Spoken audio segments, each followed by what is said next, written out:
This is John Link at the Apache Village RV Center. Standing out here at the intersection of Highway K and Highway 70. And it's been a little while since I've given you guys an update on the construction of our new facility. So our new 33,000 square foot facility is really taking shape here. The exterior's pretty much done. We already have stone front going up over here. You can see the interior layout of the showroom is pretty much complete.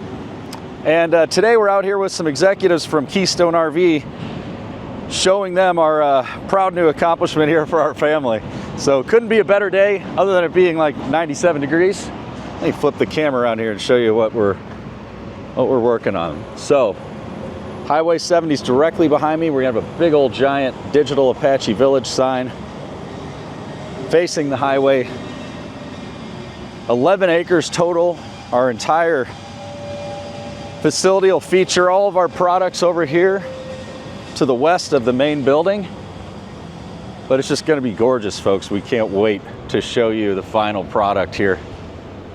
And I believe it's a hard hat only environment. I'm not allowed to, I don't know if I'm allowed to actually walk in here. Let's see if they yell at me. I guess we'll find out.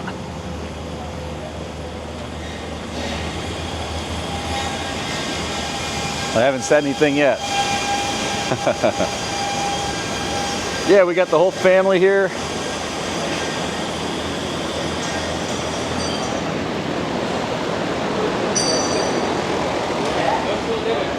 Smile. That's why I was glad when you were talking.